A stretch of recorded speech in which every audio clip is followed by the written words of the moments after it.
Standing in my childhood bedroom at 28 years old, staring at my laptop screen showing nothing but empty folders, I felt my world collapse. 3 hours before the biggest meeting of my life, my parents had deleted my 400-page novel. My father stood behind me, arms crossed, his voice cold as winter steel. "Writers are just failed adults living in fantasy, Harry."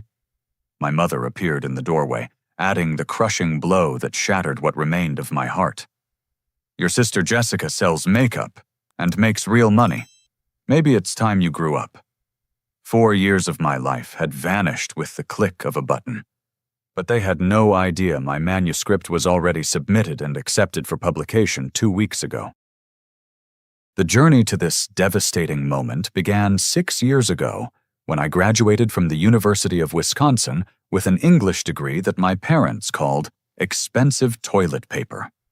While my classmates landed corporate jobs or entered graduate programs, I returned to Denver and cycled through a series of soul-crushing retail positions. Target, Best Buy, Barnes, and Noble. Each paycheck barely covered my student loan payments, let alone the dream of financial independence that would allow me to write full-time. My parents, Bob and Linda, never missed an opportunity to remind me of my sister Jessica's success. She had built a thriving Mary Kay cosmetics business, earning what they claimed was 6 figures annually. Every family dinner became a showcase of Jessica's latest achievements. New car purchases, vacation photos from Cancun designer handbags that cost more than my monthly rent. The comparisons stung like paper cuts, small but persistent reminders of my perceived failure. Bob worked as an insurance agent for State Farm, spending his days selling policies to people who hoped they would never need them. Linda managed the front desk at a dental practice, scheduling appointments and processing insurance claims. They were practical people who believed in steady paychecks, retirement accounts, and the American dream of suburban stability. My writing represented everything they feared: uncertainty, impracticality, and the terrifying possibility of never achieving financial security. Despite their constant criticism, I couldn't abandon the stories burning inside my head. I developed a secret routine that became my lifeline. Every morning at 5 o'clock, I would slip out of the house and drive to a 24-hour diner called Mel's on Colfax Avenue. With a cup of coffee that cost $2 and unlimited refills, I could write for 3 hours before heading to whatever retail job currently employed me. The other customers were night shift workers, ending their day truck drivers grabbing breakfast, and insomniacs seeking the comfort of fluorescent lights and human activity. My novel, Echoes in the Static, grew slowly over 4 years of these dawn writing sessions. The story explored themes that felt achingly familiar. A young man trapped in a dysfunctional family dynamic, struggling to break free from expectations that suffocated his identity. The psychological thriller format allowed me to examine family manipulation through the lens of suspense, creating characters whose emotional wounds drove them to extraordinary actions. The breakthrough came 18 months ago, when I entered a writing contest sponsored by Writer's Digest. I submitted the first 3 chapters of Echoes in the Static with trembling hands and modest hopes. 3 months later, I received an email from Sarah Martinez, a literary agent from New York who specialized in psychological thrillers. She had judged the contest and wanted to read the complete manuscript. Sarah became my secret ally in a world that seemed determined to crush my ambitions. Our phone conversations happened during my lunch breaks, hidden in my car in parking lots behind whatever store currently employed me. She provided feedback that transformed my rough draft into a polished narrative, guiding me through revision after revision until the story sang with the kind of tension that kept readers turning pages at 2 a.m. The calls from publishers began 6 months ago. Sarah had submitted Echoes in the Static to 12 publishing houses, and the responses surprised even her experienced expectations. Editors praised the authentic emotional depth, the realistic portrayal of family dysfunction, and the way psychological suspense emerged from everyday situations rather than contrived plot devices. 3 weeks before this crushing morning, my phone rang during a particularly difficult shift at Target. I was restocking the electronics section when Sarah's number appeared on my screen. I ducked into a storage room and answered with my heart pounding against my ribs. "Harry, I have incredible news," Sarah said, her voice bubbling with excitement. "Thomas Caldwell from Pinnacle Publishing House wants to offer you a 3-book deal. We're talking about $150,000 with potential for movie rights if the first book performs well." I had to sit down on a box of printer cartridges to keep from collapsing. After 4 years of rejection, letters, dismissive comments from family members, and the constant struggle to balance writing with survival jobs, validation felt like winning the lottery and discovering the cure for cancer simultaneously. Sarah explained that Thomas would be in Denver the following week for a regional book fair, and he wanted to meet me in person to finalize the contract details. We scheduled the meeting for today, planning every detail carefully. I would tell my parents about the book deal after signing the contract, presenting them with irrefutable proof that writing could indeed provide financial stability and professional respect. But I needed to keep the news secret until everything was finalized. Publishing deals could fall apart over contract negotiations, and I couldn't bear the thought of announcing my success only to have it disappear like morning fog. The secret felt like carrying a winning lottery ticket in my pocket, knowing that my life was about to change in ways I had only dreamed possible. The discovery of my deleted manuscript felt like walking into my bedroom and finding that someone had burned down my childhood home while I slept. Every folder on my laptop was empty. 4 years of character development, plot refinement, and painstaking revision had vanished without a trace. My hands trembled as I checked external drives, cloud storage accounts, and email attachments, desperately searching for any backup that might have survived my parents' digital demolition. The emotional breakdown hit me in waves. First came disbelief, the kind of shock that makes you question your own senses. Surely there was some mistake, some technical glitch that could be reversed with the right software or expert assistance. Then anger crashed over me like a tsunami, hot and destructive, making me want to punch walls and scream until my voice gave out completely. But the worst emotion was the grief. I mourned those 4 years of 5 a.m. writing sessions, the countless hours spent crafting dialogue that felt authentic, developing characters whose psychological profiles I had researched with the dedication of a graduate student. The novel represented more than just a book. It was proof that I could create something meaningful, that my dreams had substance beyond wishful thinking. My parents found me sitting on my bed, laptop closed, staring at the wall where my high school diploma hung in a frame that suddenly seemed to mock every academic achievement I had ever earned.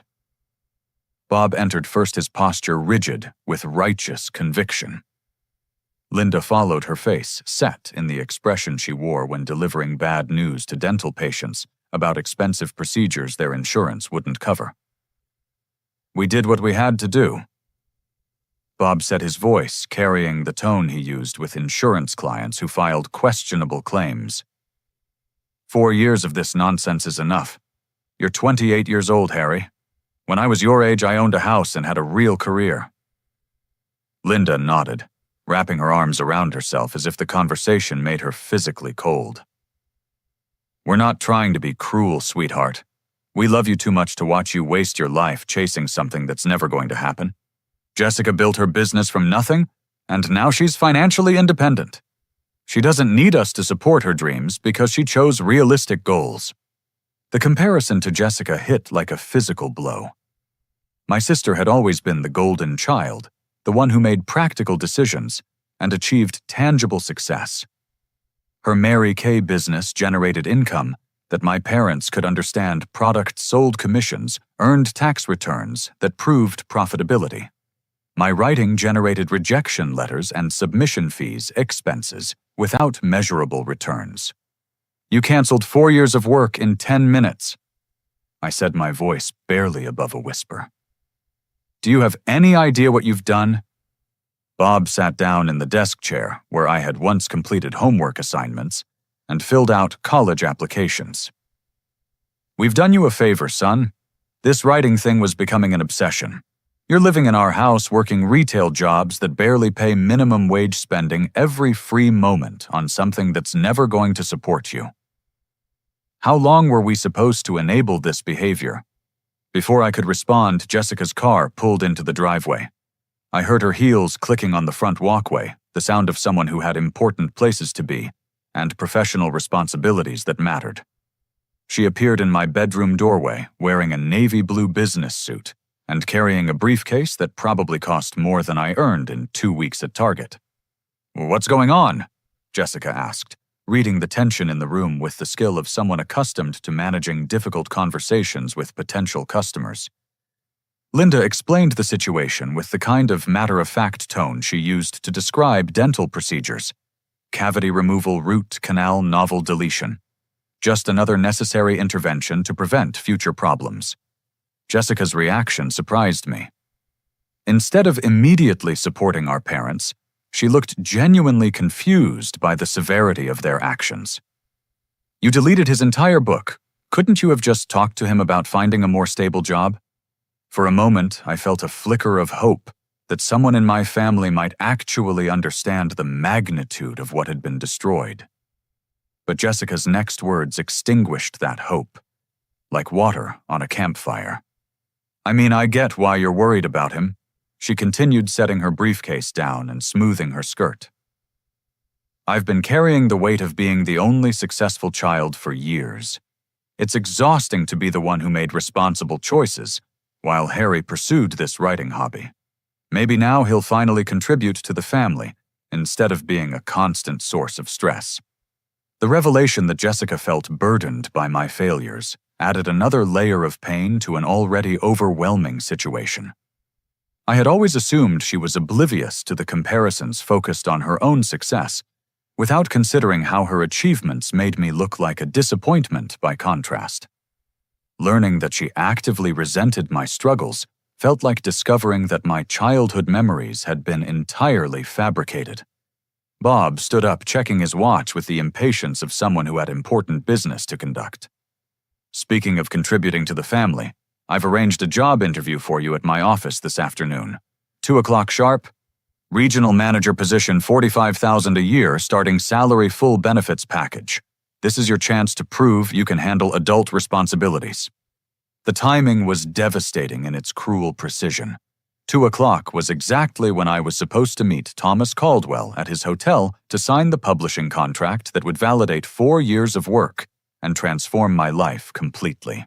My parents had unknowingly scheduled my surrender for the exact moment when my victory should have been celebrated. I can't make a 2 o'clock interview today, I said, trying to keep desperation out of my voice. I have other commitments.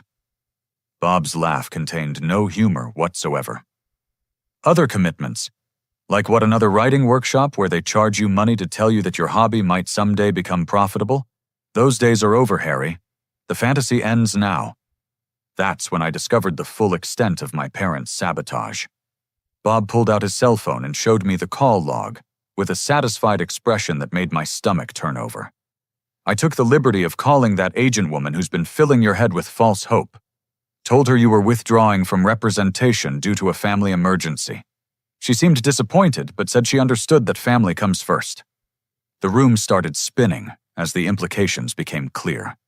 Sarah had spent 18 months building relationships with publishers, negotiating on my behalf, positioning my book for success. Bob's phone call had potentially destroyed professional connections that had taken years to develop. Linda produced a stack of mail from her purse letters addressed to me that I had never seen. We've been intercepting correspondence from these publishing people for the past 2 months. Look at these return addresses. More rejection letters, more false hope, more people trying to take advantage of your dreams. We saved you the disappointment of reading them yourself.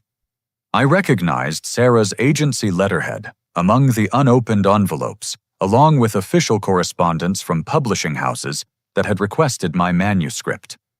My parents had been systematically cutting off my communication with the professional writing world, isolating me from opportunities while pretending to protect me from disappointment. The cruelest revelation came last. Bob had contacted the publisher's office that morning, attempting to cancel my meeting with Thomas Caldwell. He had spoken with a receptionist claiming to represent me and requested that all future communication be discontinued due to my decision to pursue other career opportunities. As I sat surrounded by the wreckage of 4 years of work, listening to my family justify their destruction of my dreams, I realized that this wasn't impulsive anger or misguided concern. This was a calculated campaign to force me into the life they believed I should live, regardless of what I wanted or what I might actually be capable of achieving. The systematic nature of my parents' sabotage became clear as Linda continued pulling evidence from her purse like a prosecutor presenting a case. Bank statements, printed emails, and handwritten notes revealed the scope of their surveillance and intervention. They hadn't just deleted my novel on impulse. They had been planning this destruction for months, gathering intelligence and coordinating their attack with military precision. Linda had been reading my emails by accessing my laptop while I worked my retail shifts. She knew about every submission Sarah had made, every publisher response, and every revision deadline I had struggled to meet. The knowledge that my own mother had been violating my privacy for months felt like discovering that my bedroom walls were made of glass and the entire neighborhood had been watching my most private moments. "We found all those letters hidden under your mattress," Linda said, spreading out correspondence from literary magazines and small presses across my bedspread. Contest entry fees, submission guidelines, conference registration forms. "Do you realize how much money you've spent chasing this pipe dream money you could have been saving for a house down payment or a reliable car?" Bob pulled up a spreadsheet on his phone that detailed my writing-related expenses over the past 4 years. Entry fees, craft books, conference attendance, printing costs for manuscript submissions. The total was $837 money they viewed as completely wasted, despite the fact that these investments had led to representation by a respected literary agent and interest from major publishers. $800 could have been the start of an emergency fund. Bob explained with the patience of someone talking to a financially irresponsible teenager. "Instead, you threw it away on contests and workshops run by people who make their living off desperate wannabe writers. These people saw you coming from a mile away." The sound of a car door slamming interrupted Bob's lecture. Through my bedroom window, I watched Marcus Chen pull into our driveway in his Honda Accord, the same car he had driven since high school, but now maintained with the income from his successful graphic design business. Marcus and I had been friends since sophomore year, bonding over our shared love of creative pursuits that our parents viewed with skepticism. Marcus knocked on the front door, but Linda intercepted him before he could reach my room. I could hear their conversation through the thin walls of our ranch-style house, Linda explaining that I was dealing with a family situation and couldn't have visitors. But Marcus had never been easily deterred, and he possessed the kind of professional confidence that came from running his own business and dealing with demanding clients. "Mrs. Peterson, I'm actually here about Harry's writing," Marcus said, his voice carrying the authority of someone who billed $120 an hour for creative services. "I've been beta reading his novel, and I know how important today's meeting is for his career.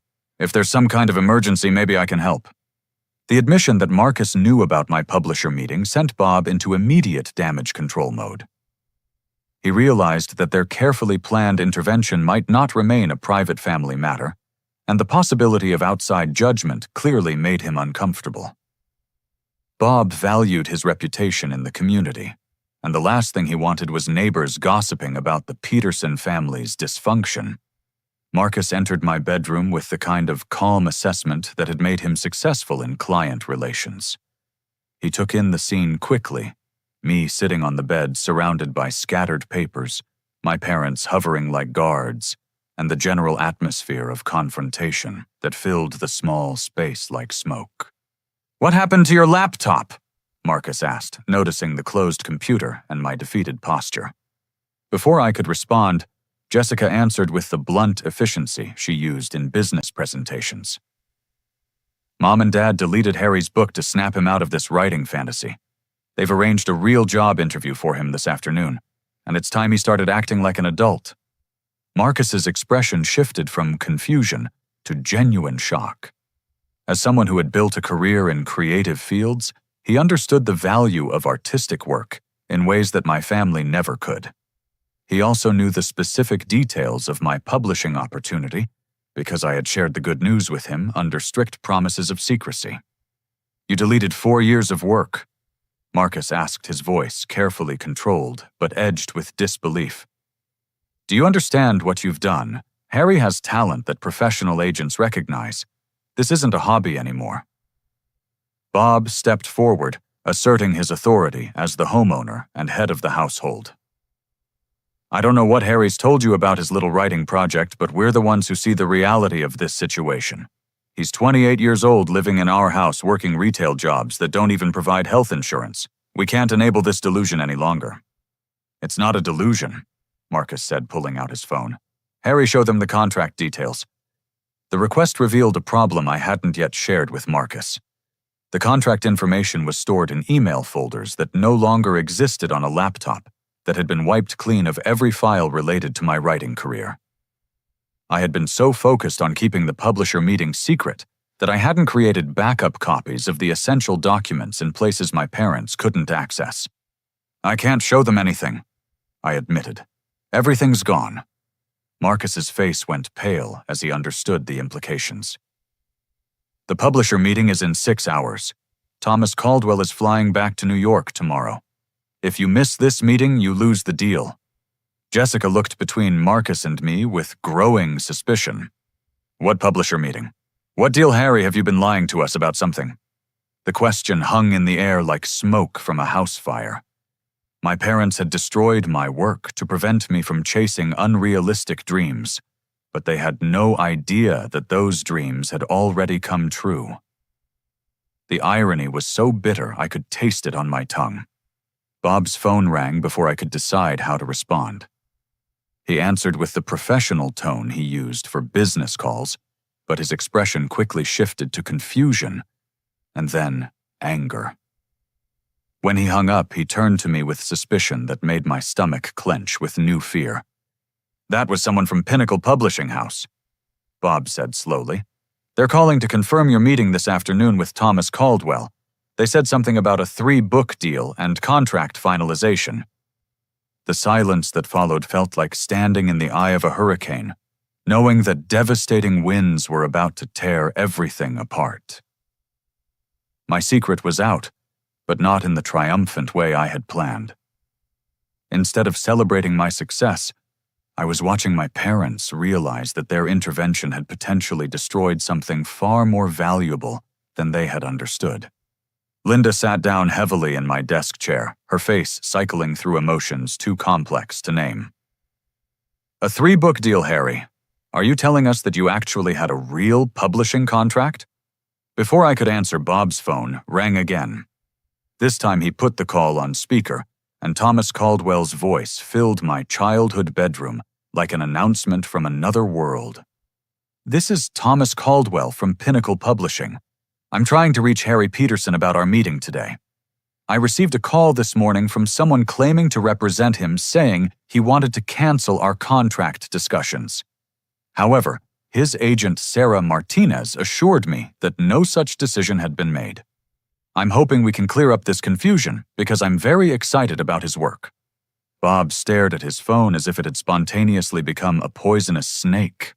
The reality of what he had done was settling in like cold water through a cracked foundation, and I could see him beginning to understand that his protective intervention had backfired catastrophically. Marcus stepped into the silence with the kind of professional damage control that had saved many of his client relationships. "Mr. Caldwell, this is Marcus Chen, Harry's friend. There's been a family miscommunication, but Harry is absolutely interested in meeting with you today. Can we confirm the time and location?" "Certainly," Thomas replied, his voice carrying relief.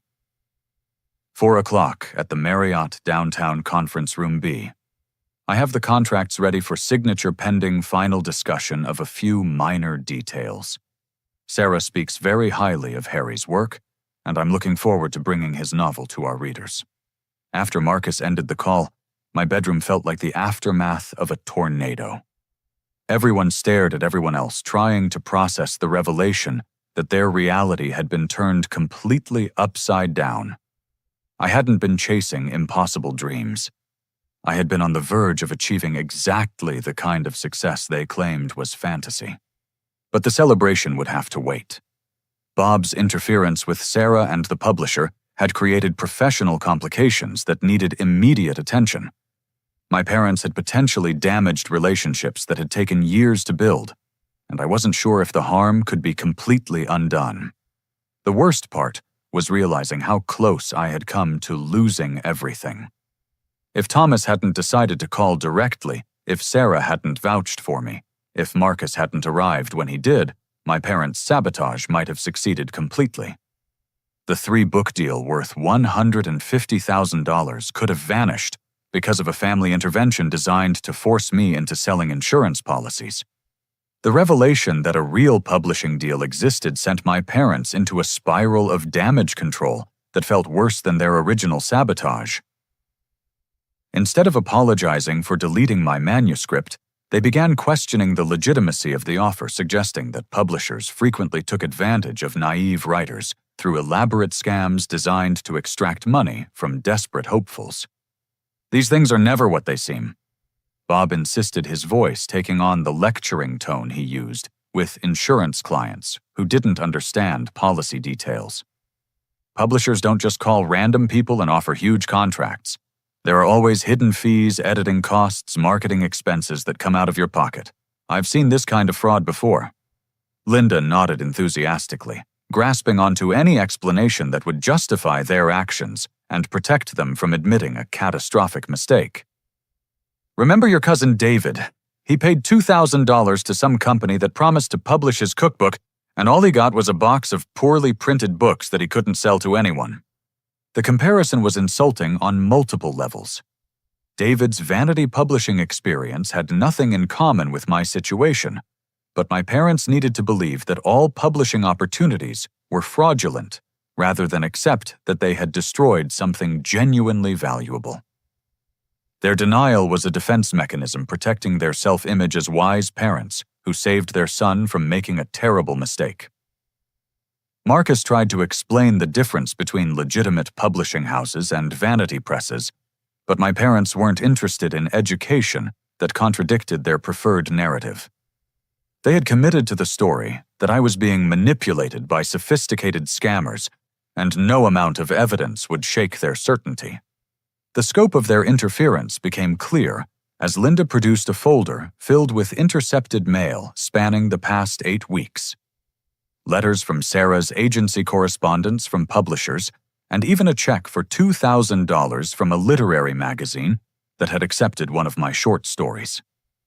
They had been systematically cutting off my connection to the professional writing world, while convincing themselves they were protecting me from disappointment.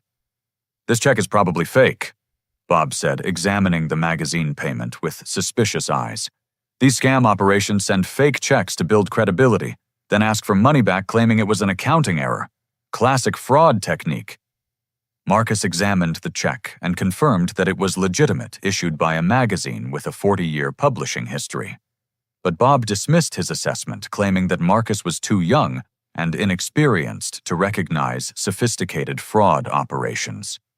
The psychological impact of seeing my parents twist reality to avoid admitting their mistake was devastating. They had trained me to doubt my own perceptions throughout my childhood, dismissing my creative interests as phases that I would eventually outgrow. Now they were applying that same gaslighting technique to a situation where objective evidence contradicted their beliefs. Jessica remained silent during most of the confrontation, but her expression revealed internal conflict that she wasn't ready to voice aloud. As someone who understood business negotiations and professional relationships, she could see the legitimacy markers that my parents were choosing to ignore. But supporting me would require admitting that she had been wrong about my potential, and that acknowledgement threatened her identity as the successful sibling. The emotional toll of fighting for my reality while my family systematically dismantled it pushed me past my breaking point. The combination of grief over my deleted manuscript rage about the systematic interference and terror that I might lose the publisher meeting created a psychological storm that left me barely functional. I can't think clearly anymore. I told Marcus, who had become my only ally, in a room full of people determined to rewrite history. How am I supposed to go into a business meeting when my own family has spent the morning convincing me that nothing I believe about my life is real? Marcus suggested we leave the house and go somewhere quiet where I could process the situation without constant contradictions from my parents. But Bob blocked the doorway, asserting his authority as homeowner and demanding that I attend the insurance company interview instead of pursuing what he called this publishing house nonsense. If you walk out that door to chase this fantasy, don't bother coming back. Bob threatened, his voice carrying the kind of finality that had ended many arguments during my childhood. We've supported your writing hobby long enough. It's time to choose between family and delusion. The ultimatum was designed to force submission through fear of abandonment, a tactic my parents had used successfully throughout my adolescence. But at 28 years old, with professional validation waiting 4 miles away at a downtown hotel, the threat felt more liberating than frightening. Linda tried a gentler approach sitting on my bed and speaking with the tone she used to comfort dental patients facing painful procedures. Sweetheart, we love you too much to watch you get hurt by people who are taking advantage of your dreams. Come with us to the insurance interview. If this publishing thing is real, it will still be real next week. The suggestion revealed complete ignorance about how publishing contracts worked. Thomas Caldwell was in Denver for 1 day, returning to New York tomorrow morning. The contract had specific deadline requirements, and missing today's meeting would signal unprofessionalism that could easily result in a withdrawn offer. Marcus tried explaining the time-sensitive nature of publishing negotiations, but my parents had shifted into protective mode that blocked all information contradicting their preferred interpretation of events. They had decided I was being manipulated, and every piece of evidence supporting the deal's legitimacy was reframed as proof of how sophisticated the scammers had become. The most painful moment came when Jessica finally spoke her voice, carrying the disappointment of someone whose expectations had been systematically crushed.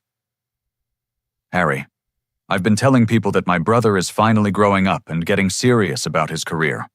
If you embarrass the family by chasing this publishing fantasy, how am I supposed to explain that to my clients and friends? Her words revealed that she had already announced my transition away from writing to her professional network, positioning herself as the sibling who had successfully convinced her irresponsible brother to pursue realistic goals. My success would force her to admit that her business contacts that she had misjudged the situation, potentially damaging her reputation as someone who made sound assessments. The layers of family dysfunction that my novel had explored fictionally were playing out in real time in my childhood bedroom. Parents who believed they knew better than their adult children, siblings competing for limited approval and manipulation, disguised as love. The irony that my book deal validated the psychological insights that my family was determined to suppress felt like discovering that I had been living inside my own story without realizing it. Bob's phone buzzed with a text message that changed his expression from stubborn certainty to confused uncertainty. He read the message twice before speaking his voice, lacking its usual conviction. The regional manager at my office just texted me. He says the interview this afternoon has been moved to next week because the hiring committee needs to review more applications. The 2 o'clock slot isn't available anymore. The timing felt like divine intervention, removing the direct scheduling conflict between my parents' plan and my publisher meeting. But instead of accepting this development as an opportunity for compromise, Bob became more agitated, sensing that his leverage was slipping away. "Fine," Bob said, his voice tight with frustration. "If you're determined to humiliate yourself by chasing this scam, go ahead. But when these people ask you for money when the contract turns out to be fake, when you realize you've been played by professionals who exploit desperate writers, don't come crying to us for sympathy." Linda stood up from my bed with the rigid posture of someone who had made a difficult decision. "We're going to visit your Aunt Carol for the rest of the day. When we come back tonight, we'll discuss your living situation and what kind of financial support we're willing to provide for someone who refuses to accept reality." The threat was clear: pursue the publisher meeting and face potential homelessness, or abandon my dreams and retain family support. They were forcing me to choose between my artistic identity and my safety net, betting that fear would triumph over ambition. As my parents prepared to leave, Linda paused in the doorway with one final attempt at emotional manipulation. "I hope you understand that we're doing this because we love you, not because we want to hurt you. Sometimes love means protecting people from their own worst impulses, even when they hate you for it." The statement encapsulated everything toxic about their approach to parenting. They had convinced themselves that sabotaging my career was an act of love, allowing them to maintain their self-image as caring parents, while systematically destroying my chances for independence and success. After they left, the house felt like a crime scene where something precious had been murdered. Marcus and I sat in the aftermath of the confrontation, trying to assess the damage and determine whether anything could be salvaged from the wreckage. "Your parents just threatened to kick you out for pursuing a legitimate career opportunity," Marcus observed, his voice filled with disbelief. "Do you realize how insane that is?" I did realize it, but understanding the dysfunction didn't make it less devastating. These were the people who had raised me, who claimed to love me more than anyone else in the world. Their willingness to destroy my dreams to maintain control revealed depths of selfishness that I hadn't wanted to acknowledge. The publisher meeting was still possible, but everything else in my life had been destabilized. My family relationships, my housing situation, and my emotional foundation had all been damaged potentially beyond repair. Victory in my professional life might come at the cost of losing my personal support system entirely. Sitting in the wreckage of my childhood bedroom, surrounded by scattered mail and deleted dreams, I realized that my parents had inadvertently given me the greatest gift possible: absolute clarity about who I needed to become.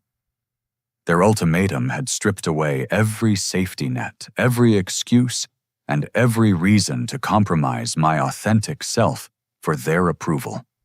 Marcus closed my laptop and turned to face me with the kind of direct honesty that had made him successful in business. "Harry, you have 3 hours to decide who you want to be for the rest of your life. Are you going to be the person who lets family fear control your destiny, or are you going to fight for what you've already earned?" The question cut through months of self-doubt and years of internalized criticism.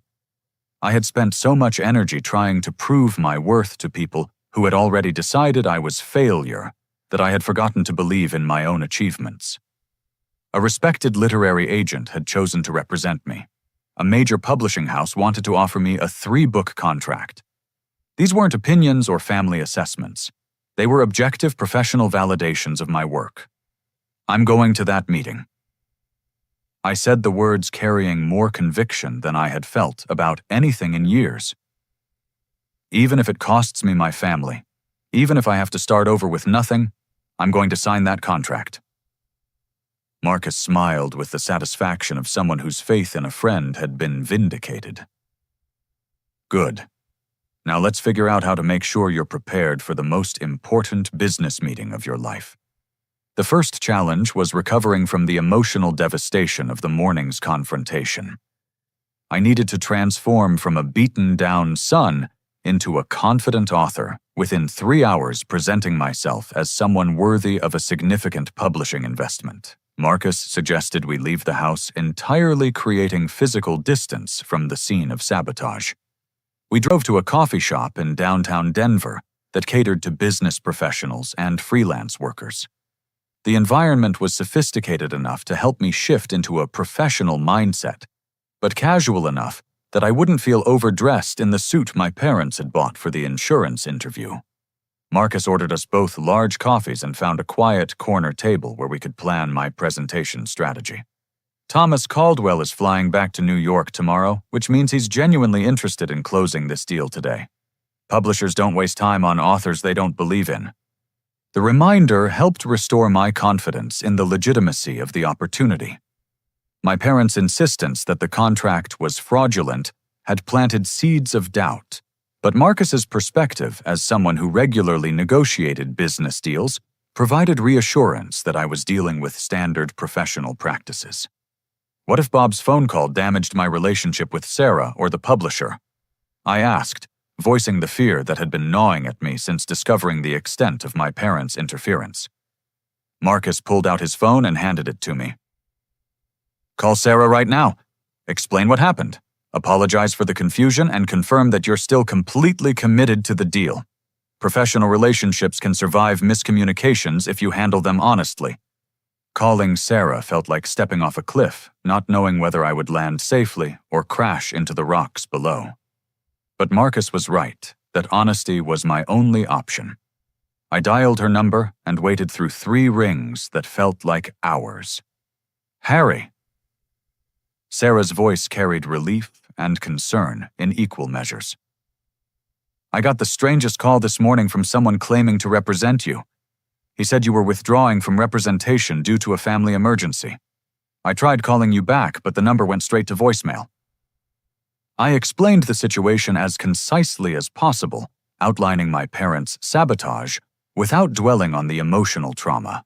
Sarah listened without interruption, occasionally making small sounds of sympathy and disbelief.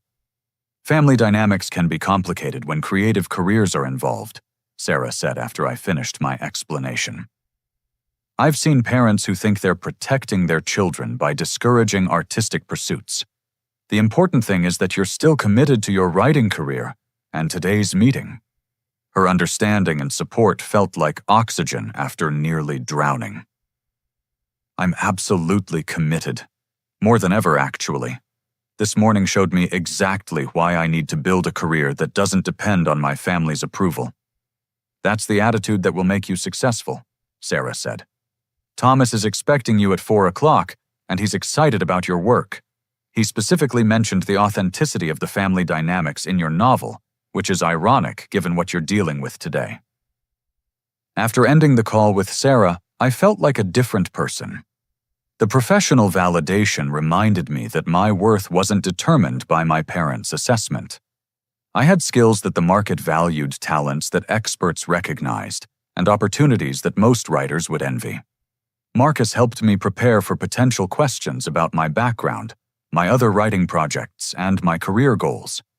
We discussed contract negotiation basics, though Sarah would handle most of the technical details. My job was to present myself as someone worthy of the publisher's investment and excited about building a long-term professional relationship. The suit my parents had bought for the insurance interview fit perfectly a detail that felt like cosmic justice. I would use their weapon against my dreams as armor for my victory. The irony was so perfect that it almost made me laugh despite the emotional devastation of the morning. At 3:15, Marcus drove me to the Marriott downtown. The hotel lobby was filled with business travelers and convention attendees, people pursuing careers and opportunities that required them to travel across the country for important meetings. I belonged in this environment not behind a retail counter selling electronics to customers who treated service workers like furniture. "You've got this," Marcus said as I prepared to exit his car. 4 years of 5 a.m. writing sessions led to this moment. Your parents can't delete what you've already accomplished. Walking into the hotel felt like crossing a bridge from my old life into my future. The lobby was elegant without being intimidating, decorated with modern art that spoke to creativity and professional success. I found Conference Room B easily arriving 10 minutes early, as Sarah had advised. Thomas Caldwell was exactly what I had imagined a successful publishing executive would look like, mid-40s, wearing a well-tailored navy suit and carrying a leather briefcase that looked expensive enough to feed a family for a month. But his handshake was warm, his smile genuine, and his enthusiasm for my work immediately apparent. "Harry, it's wonderful to meet you in person," Thomas said, gesturing for me to sit across from him at a polished conference table. "Sarah sent me your revised manuscript last month, and I have to tell you, it's exactly the kind of psychological thriller that our readers are craving."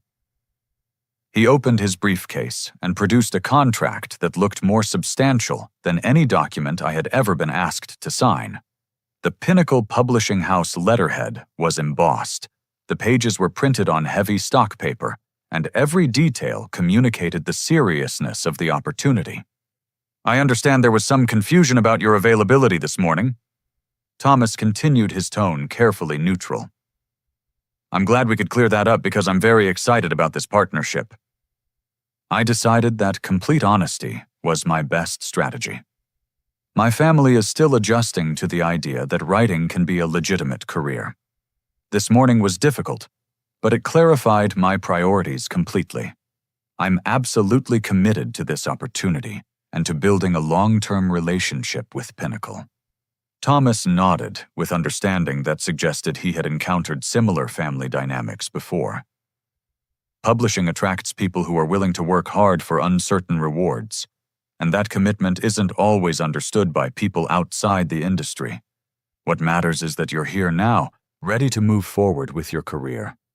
The contract details were more generous than I had dared to hope.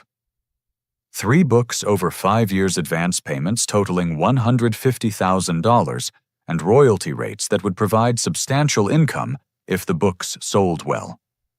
There were also provisions for movie rights, foreign translations, and audiobook production.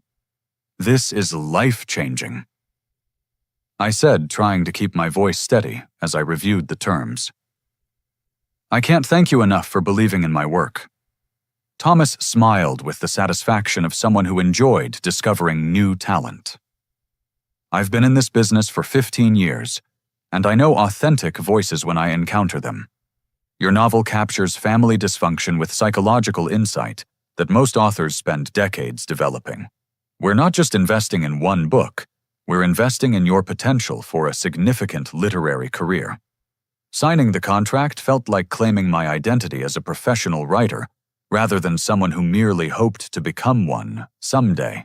Each signature was a declaration of independence from every person who had ever suggested that my dreams were unrealistic or selfish. When the paperwork was complete, Thomas shook my hand again and handed me a business card with his direct contact information. "Sarah will coordinate the publication timeline and marketing strategy, but I want you to know that you can reach me directly if you have questions or concerns. We're partners now, and I'm invested in your success." Walking out of the hotel with a signed publishing contract in my briefcase felt like emerging from a cave into brilliant sunlight. The weight of 4 years' rejection letters, family criticism, and financial uncertainty had been replaced by professional validation and financial security that would allow me to write full-time. Marcus was waiting in the hotel bar, nursing a Coke and checking his phone. When he saw my expression, his face broke into a grin that lit up the entire room. "Let me guess," Marcus said, standing to shake my hand.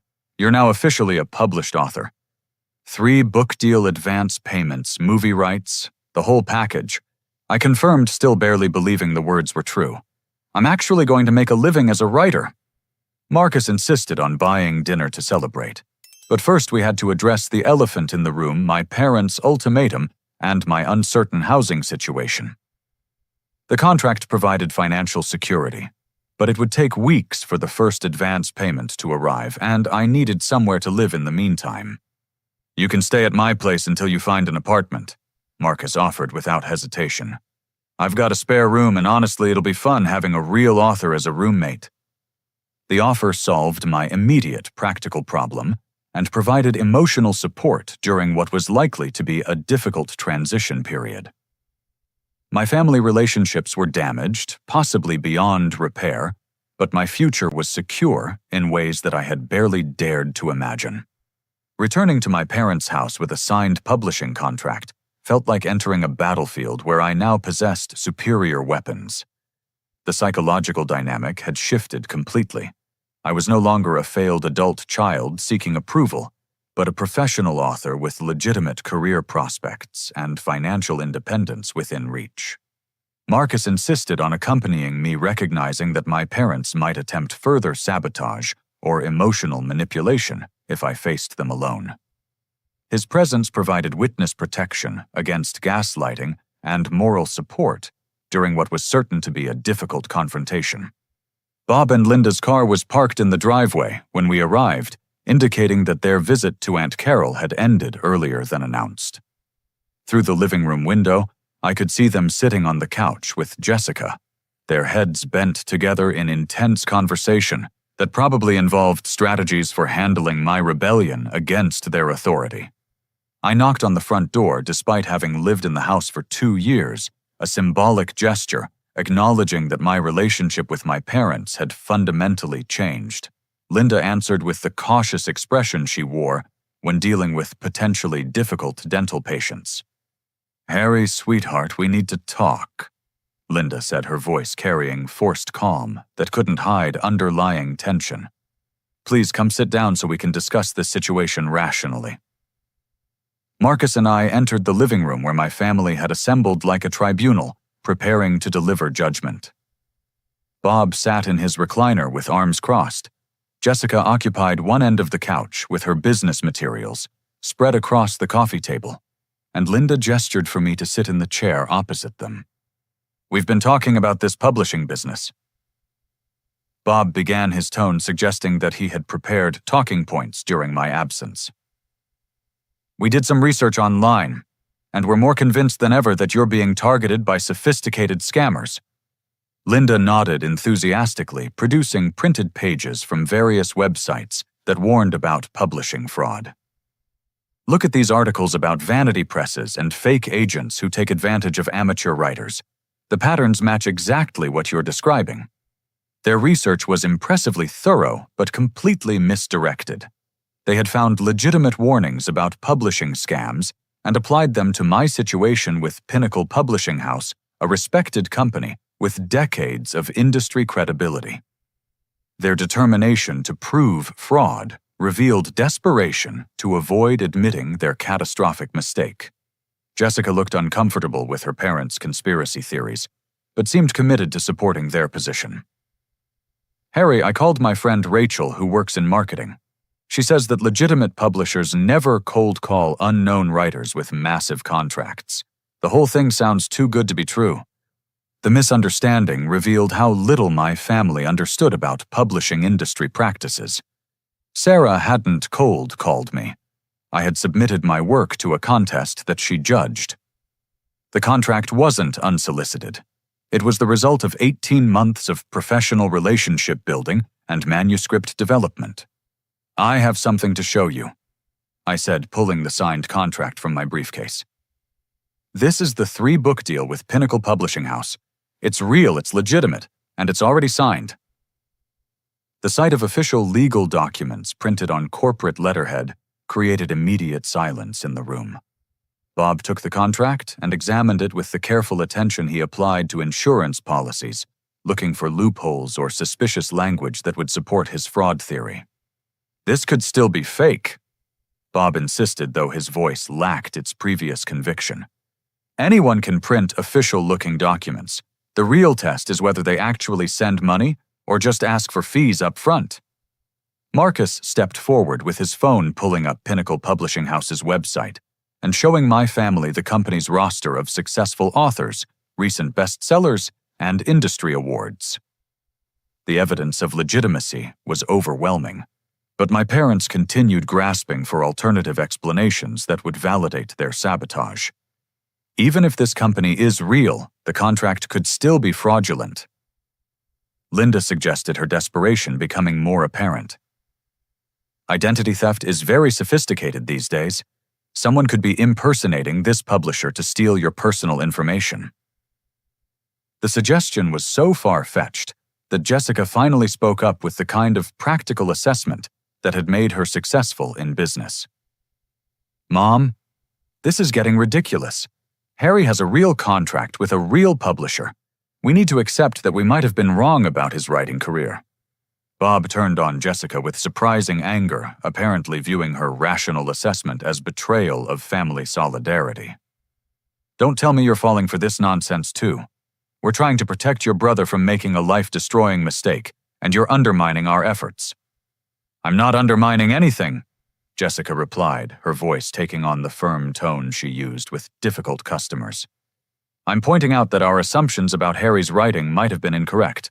This contract looks legitimate, and maybe we should be celebrating instead of trying to prove it's fake." The admission that I might have been right about my career prospects created visible distress for my parents. Their identity as wise protectors who saved their son from disaster was crumbling, replaced by the uncomfortable reality that they had sabotaged genuine success. Linda tried one final emotional appeal, her voice breaking with what appeared to be genuine distress. "Harry, sweetheart, even if this opportunity is real, writing is such an uncertain career. What happens if your books don't sell? What happens if the publisher drops you after one book? We just want you to have security and stability." The concern might have been touching if it hadn't come immediately after they had deleted 4 years of my work and threatened to make me homeless for pursuing my dreams. Their sudden interest in my welfare felt like manipulation designed to maintain control rather than genuine love for my happiness. The contract includes guaranteed advance payments that total more than most people earn in 3 years. I explained, trying to keep my voice patient despite my anger. "This isn't uncertainty. It's the most financial security I've ever had in my life." Bob's final attempt at maintaining authority involved questioning my competence to make major life decisions. "You're 28 years old with no experience in contract negotiations or business dealings. How do you know you're not signing away rights that could be worth millions if your books become successful?" Marcus had been silent during most of the confrontation, but Bob's condescension finally prompted him to speak up. "Harry has professional representation by a respected literary agent who specializes in publishing contracts. Sarah Martinez has been negotiating these deals for over a decade. She's protecting his interests far better than family members who tried to sabotage his career." The blunt assessment hit my parents like cold water, forcing them to confront the reality of their behavior from an outsider's perspective. They had presented themselves as loving protectors, but an objective observer saw them as obstacles to their son's success. "We were trying to prevent him from getting hurt," Linda said weakly, her justification sounding hollow even to herself. "You deleted his manuscript 3 hours before the most important meeting of his life." Marcus replied, his voice carrying the kind of professional authority that my parents couldn't dismiss. "That's not protection. That's sabotage." The conversation had reached a turning point where my parents could no longer maintain their narrative of wise intervention. The evidence of their mistake was overwhelming, and continued denial would require abandoning all connection to reality. Bob sat in silence for several minutes, staring at the contract in his hands. When he finally spoke, his voice carried defeat rather than anger. "I don't understand how this happened. We thought we were helping." "You were trying to control me," I said, finally voicing the truth that had been obvious to everyone except my parents. "You couldn't accept that I might succeed in a career you didn't understand, so you decided to destroy my work rather than admit you were wrong about my potential." The accusation created uncomfortable silence as my parents struggled with the implications of their behavior. They had convinced themselves that love justified sabotage, but external perspective revealed their actions as selfish and destructive. Jessica broke the silence with an observation that surprised everyone in the room. "Harry, I owe you an apology. I've been resenting you for not being financially successful, but I didn't realize you actually were building a real career. I've been jealous of the freedom you had to pursue your dreams, while I felt pressured to be the responsible child." Her honesty opened a door for genuine family healing that had seemed impossible an hour earlier. The recognition that we had all been trapped by roles and expectations that limited our authentic selves created space for more honest relationships. "I don't need apologies," I said, surprised by my own lack of bitterness. "I need acknowledgement that I'm an adult capable of making my own decisions about my career and my life." Bob nodded slowly, the gesture carrying more weight than any verbal apology could have provided. "You're right. We overstepped our boundaries and we damaged something important to you. I don't know how to fix what we've done." The admission represented a breakthrough that I hadn't expected. My parents were finally seeing their behavior from my perspective, recognizing the harm they had caused while trying to help. The road to rebuilding our relationship would be long and difficult, but at least we were starting from a foundation of honesty. The weeks following my contract signing transformed every aspect of my life in ways that felt both surreal and completely natural. The first advance payment of $50,000 arrived 10 days after my meeting with Thomas Caldwell, deposited into my checking account like proof that dreams could indeed become tangible reality. Quitting my retail job at Target was one of the most satisfying moments of my adult life. My manager, who had frequently criticized my attitude problems and lack of commitment to company values, struggled to process my resignation letter that cited pursuing full-time writing career with major publishing house. The same creativity that he had viewed as a liability was now generating more income than his annual salary.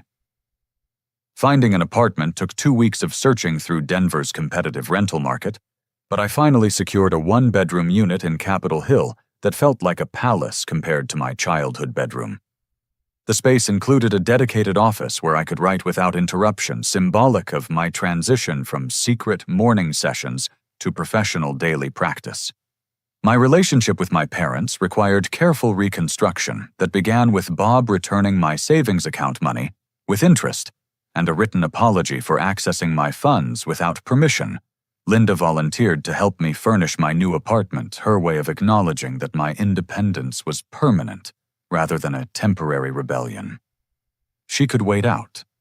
The most challenging family healing involved Jessica, whose confession about her own financial struggles had revealed depths of dysfunction that extended far beyond my writing career. Her Mary Kay business was indeed failing with inventory debt that threatened her marriage and credit rating. The image of success that had been used to shame me for years was largely fabricated, maintained through credit cards and family loans that she had hidden from everyone. "I've been living in terror that someone would discover I wasn't really successful," Jessica admitted during one of our coffee shop conversations. "When Mom and Dad kept comparing you to me, I felt like I had to maintain this perfect image while secretly falling apart." Her honesty helped me understand that we had both been trapped by family expectations, though in different ways.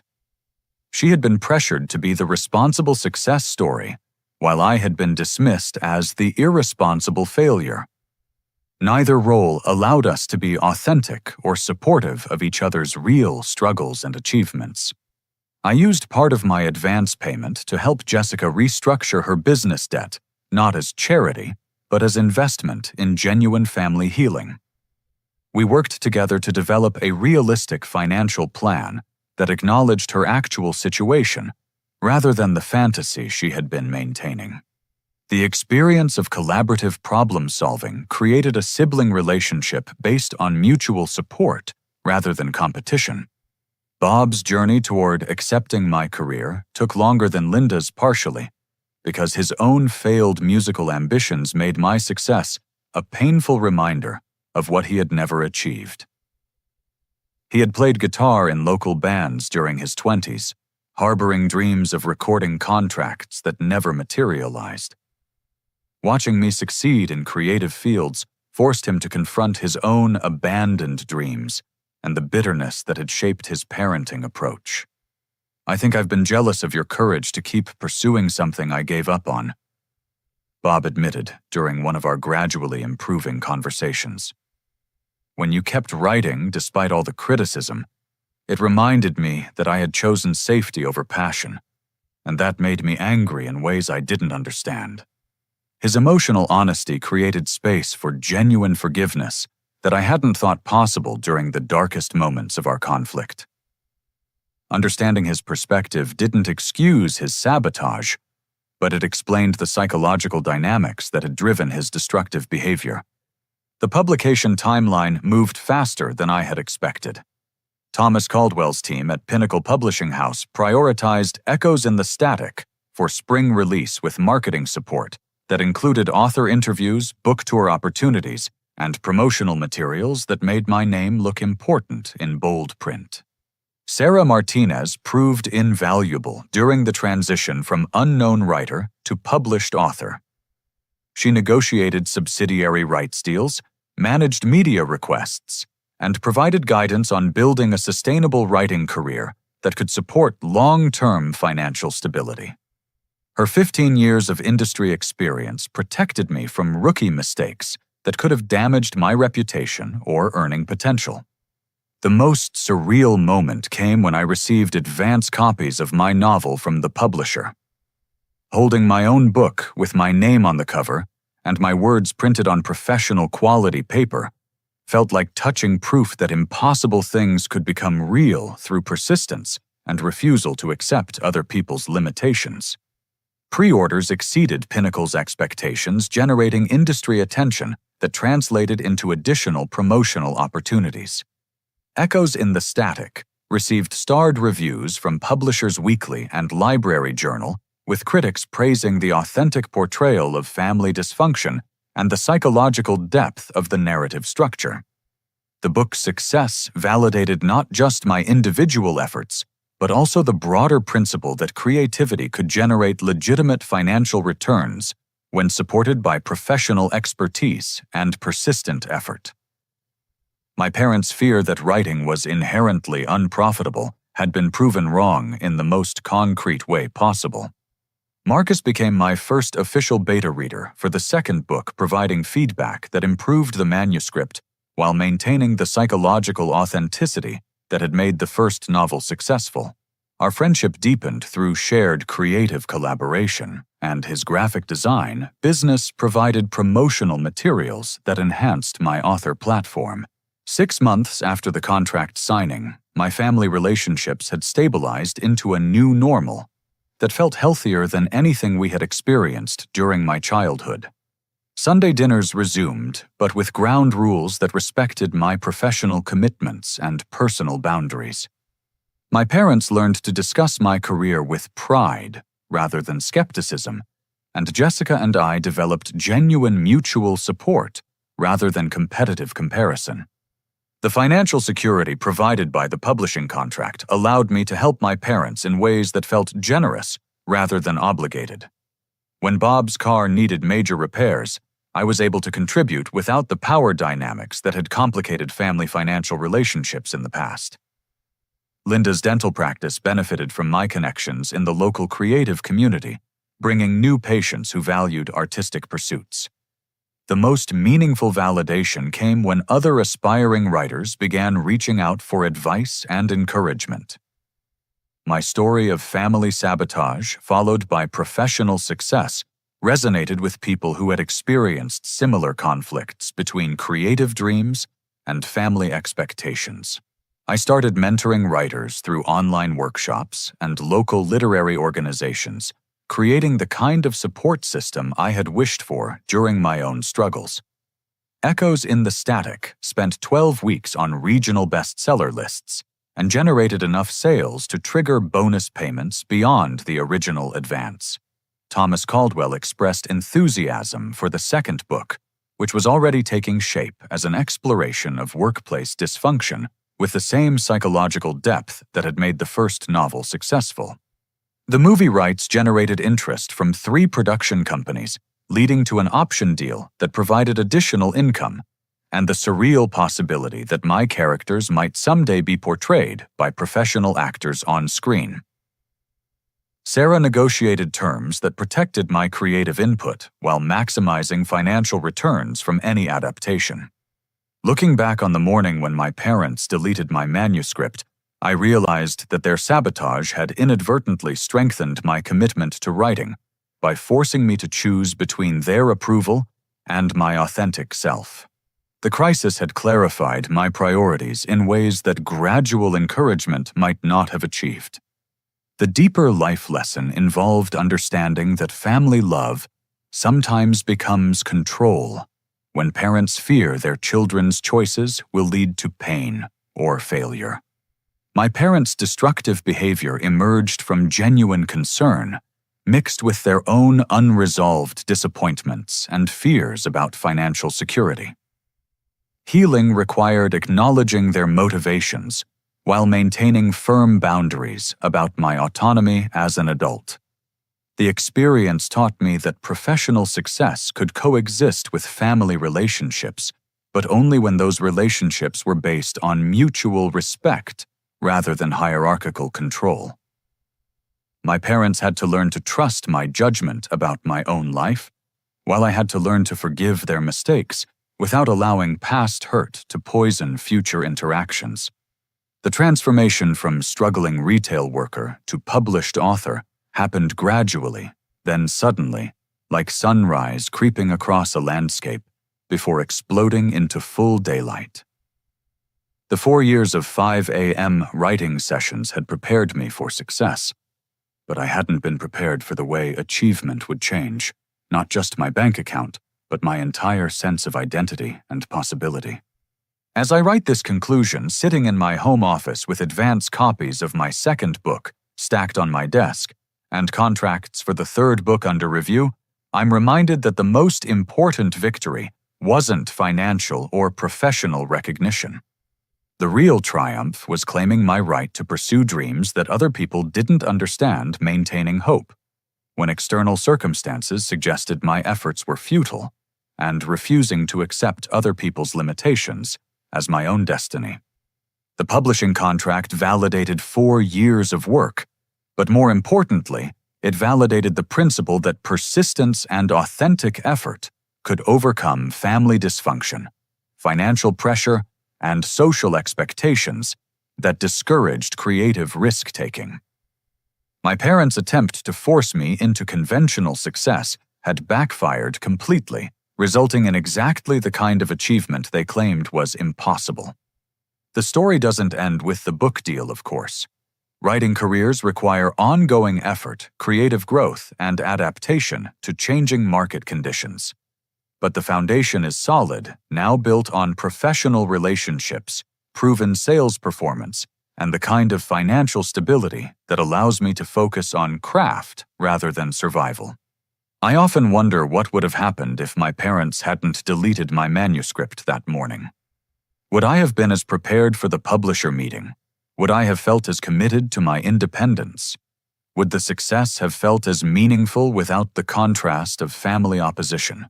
The counterfactual questions are impossible to answer, but I suspect that crisis sometimes forces growth that comfort never could. My advice to other writers facing family pressure to abandon creative dreams is simple but not easy. Trust your own assessment of your work's value, seek professional validation rather than family approval, and remember that people who love you can still be wrong about your potential. Sometimes the greatest gift parents can give their children is learning when to step back and trust the adults their children have become. The morning my parents tried to delete my dreams, they accidentally taught me the most important lesson of my life. That authentic success requires claiming your identity, despite other people's fears, maintaining hope, despite external evidence that dreams are impractical, and pursuing excellence even when the people who raised you believe you're destined for failure. 4 years of 5 a.m. writing sessions led to this moment, but the real journey was learning to believe in myself when no one else would, maintaining discipline when external rewards seemed impossible, and refusing to let other people's limitations become my own reality. The book you hold in your hands, whether physical copy or digital version, represents proof that dreams can survive sabotage, that families can heal from dysfunction, and that persistence can transform impossible goals into inevitable success. The story of how my parents tried to delete my novel became the story of how I learned to write my own life one word at a time until the narrative became strong enough to withstand any attempt at erasure. Have you ever had family members try to discourage your dreams because they were afraid of seeing you fail? How did you handle the conflict between pursuing your passions and maintaining family relationships? I'd love to hear your stories in the comments below. If this story resonated with your own experiences, please like this video to help other aspiring writers find encouragement. Subscribe for more stories about overcoming obstacles to achieve creative success, and share this with anyone who might need reminding that dreams are worth fighting for, even when the people who love you can't see their value. Thank you for listening to my story, and I hope it inspires you to keep pursuing whatever sets your soul on fire, regardless of who believes it's possible.